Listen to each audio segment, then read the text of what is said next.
The soul behind it. Welcome, everyone, to my first live podcast show, The Soul Behind It. I have a very special guest here with me today, Kenya Macon. She is my niece as well, and she's actually the reason I'm even on here. She named the podcast, and we will talk about that story a little bit more. Welcome, Kenya, to the show. How's the weather down there? Kenya's in Phoenix, Hey, Arizona. hey everyone. The weather right now it's kind of cooling off. So when I say cooling off, I mean it's in the hundreds. We've had a thunderstorm every night Are for the you kidding? past week. Really? Well, that's nice. Kind of So cools it's it off. it's it doesn't really cool it off. It just makes it humid. But we're Yeah. happy for the rain. That's good. In Texas, we are baking with no rain. So we're just, Just a nice warm yeah, bake it's right hot. through. We're not over 100. We hit 100 and 101. Yeah, so the reason why I'm having my niece on my podcast today is because probably about a year ago when I started my podcast show, we had a conversation and she actually said these same exact words. Have you ever thought about doing a podcast? It's an absolute mm-mm. Like, no, I don't even like hearing my voice on a voicemail. So anyway, she didn't take no for an answer and she kept going. She was like, yeah, and I think you should name it The Soul Behind It because you always say that. And I'm like, I do always say that. So Hmm. anyway, throughout the conversation, we had a long conversation. We usually have really deep talks, and she left an impression, and here I am. The soul behind it was actually impressed by my niece here, Kenya, and that's why I wanted to bring her on the show to kind of give you all a little history about us and my adoption. I was adopted by her granny who Hmm. has passed on. She passed away in 2000. We miss her dearly. But yes, her granny raised me. Is that your grandma? No, Right, that's my right. grandma. That's my mom. She was my angel, but she always said I was hers. But I still beg to differ that she was my angel. And I absolutely appreciate the family that I was adopted into. So we're going to go on to talking about Kenya. Kenya is very, very creative. Let me tell you. When we were little, me and my sister used to have to go over there Wednesday nights because my mom went to prayer meeting on Wednesday nights. And Hmm. sometimes, they lived around the corner, so I can walk to their house, my sister's house, her mom. And we would play and she would fix us these sandwiches that I like she went to culinary school or something. Sandwiches would be beautiful, lettuce, Hmm. tomato. I can't even think. It was some other stuff on there too that was just super good. Like, and then the Kool-Aid. I can't even tell you why it was fancy, but it was fancy. It We was were fancy. little, It was and fancy Kool-Aid. yeah, she's just not gonna give you something boring. So anyway, she was creative in so many ways, from making us food, and she could draw, and she would just be in her room drawing or reading or writing or something, and I would just want to watch her drawing. She would draw silhouettes, and it seems like Hmm. silhouette would just come alive because it was that real. And I mean, she was young, I was super little. And I just think about how if a person that's that talented continue to use those creative gifts, you be globally known right now. But life has its way of stepping in and causing Hmm. you to put your creativity on the back burner. So that's why we're here today. Kenya saw something in me. I was creating songs, I was working on a book, and I guess she thought that if I had a podcast, I could kind of put myself out there, which is true. I was actually able to put myself out there, and I have grown. I'm still yet to release these books. They're coming really soon, but it's just life changing. And I absolutely am so happy that I took her advice to do this podcast. And I know you mentioned like, so a lot of what made me think about you doing a podcast, I think you did the blog first, right? Mm-hmm. Yeah. You were doing the Oh, writing, yeah. Yes. Yeah. the things that you were writing, and I'm thinking to myself, this is so it's so thoughtful and so well written, and it's very profound. And I'm like, we need to get more people need to hear this. It's like the words you were saying had so much healing, that they were able to offer people. And like the first couple of times I read, I'm like, okay, this is my little niece, go. I love it, Mm-hmm. and then, as I read more and I'm like, wow, I'm like the experiences and the thought that you put into it and just the heart that was in it, sharing um sharing things that happen, sharing your experiences, things that happened to you in your life, and the lessons that you learned. And I'm like, Right. it's not just you. These are universal lessons. Everybody could benefit from hearing what you're saying. And I'm like, and the blog is good, but maybe you should think a little bit bigger. But what do you think about a podcast? I'm like, and it was in my mind, for Yeah. a couple of weeks before I mentioned it, maybe a couple months, because you're like Right. me. I'm like, no, I'm not doing that. I don't want to see my face. I don't want to hear my voice. I don't want no part of that. Right. Um,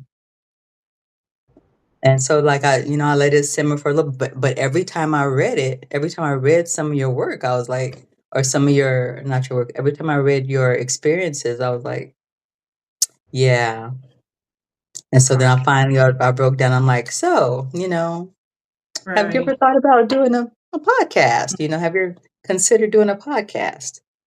And then, once I finally, got you thinking that way, I'm like, you know what? And this is what you could name the podcast, because every time you write, you mention, that it's not just what you're saying, but this is the thought behind what I'm saying. This is the feeling behind what I'm saying.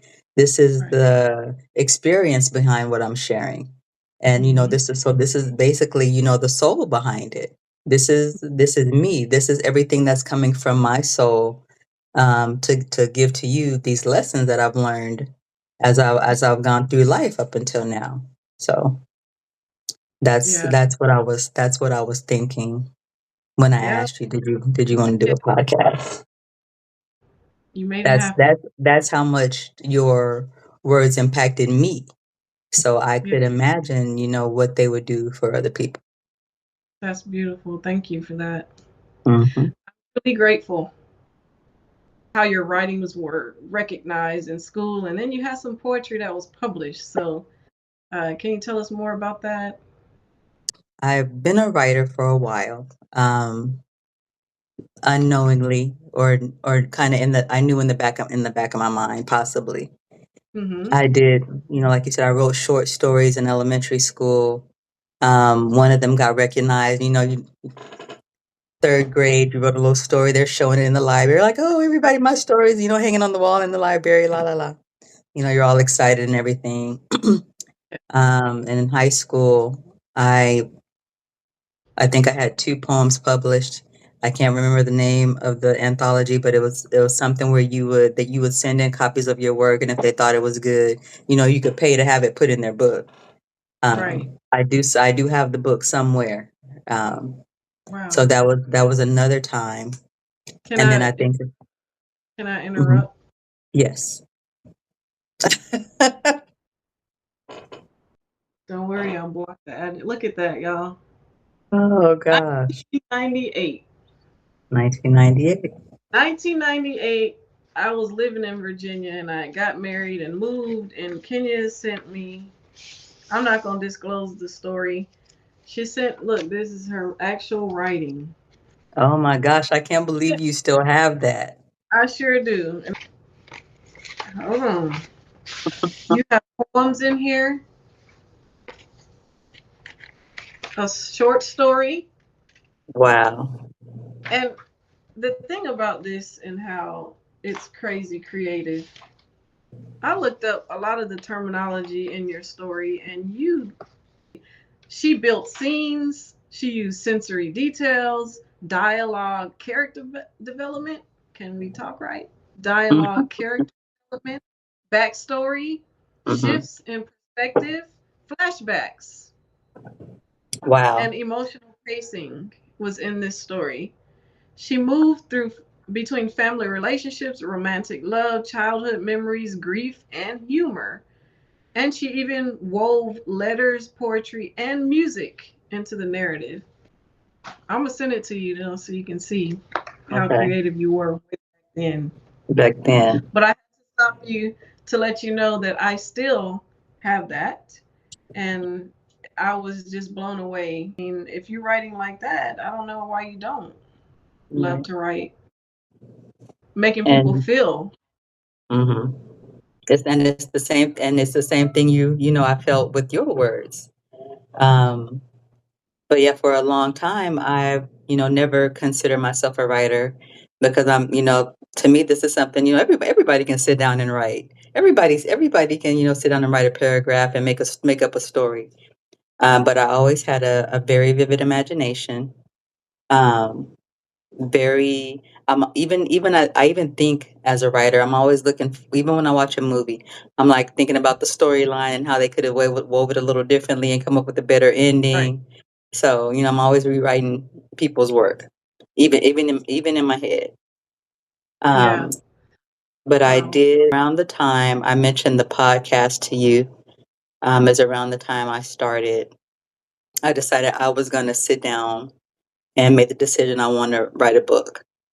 Mm. And I've always wanted to write a book. Um, and it didn't matter to me if the book got published, if it became, you know, famous, or I just wanted to Right. have this goal for myself that I wanted to start and finish a book. That's always been my dream. So I did get started on that. Like it's been a slow process, of course, because you're trying to write between making a living, you're trying to write between, raising a child, you're trying to write between Mm. trying to have a life yourself, you know, Exactly. and so it's slow going. I do have the outline completed from beginning to end, so I just need to like go in and kind of put the meat in the story and fill in the gaps, and Right. finna complete a little more research and everything like that. So I'm hoping in 2 years to have something to show. Okay. But So I'm if you eliminate having to go to work, then you can fully concentrate on that and be able hmm to finish it. Okay, that sounds wonderful. Stuff way back when she was little. Way back, even at this age right here. oh, the That's glasses, the Ken. glasses. She was about 8. She's holding me. I was about 2, right when I was adopted, hmm right around the time. But yeah, Kenya was holding me there. Thinking I'm like, okay, we got a little baby. Come on, little baby. And look, I'm trying to hold you, and we almost the same height. And I do remember, like when how you shared the story that you have. I have another friend that I spoke to when I was living in Florida, and I had written a Mhm. short story out there, and I let her read it, and she still has the story that I wrote for her, and Oh, she happened to mention it maybe 3 or 4 years ago, and she's like, I still have. She said that story was so. She's like, it was so deep. The same thing you said. She's like, it was so detailed, and the characters were so vivid, and I could almost see them. And she ended up doing a book herself. And if I tell you, it's one of the best, most well-written books I've oh, ever read, really? and it's called Mahogany Soul, and her name is Mm, Sanjay Gant, and it's on Amazon. mm, It's soft cover. If you get the chance, give it a read. It's mm. it's really good, and it's set in Florida, Hollywood, Florida, I think is where I was living at the time, and she was in the neighborhood as well.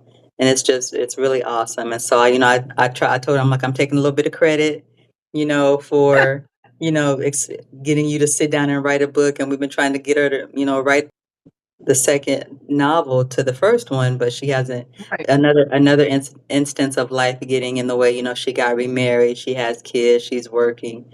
So a lot of times, life can get in the way of your Right. gift. Yep. Yeah. And I think it should be that way, though. I really think we're here to create and follow our purpose, because if we're forced to clock in somewhere, that's not our purpose. We're just trying to live. So I quit my job on faith, and ever since then, God's been carrying me. And I've been able to 100% create because I stepped out on faith, Mhm. and I've been held ever since. And I don't have anything to do but create. I don't have to clock in anywhere or anything. So it's possible. It's possible. You just heart and your purpose. I love like going back and being able to read and revisit some of the things I've written, and I'm like, oh my God, was that me? Did I write that? I'm like, oh my Yeah, gosh, that was good. right. Did I do I that? know, right? Because you had time, Mm-hmm.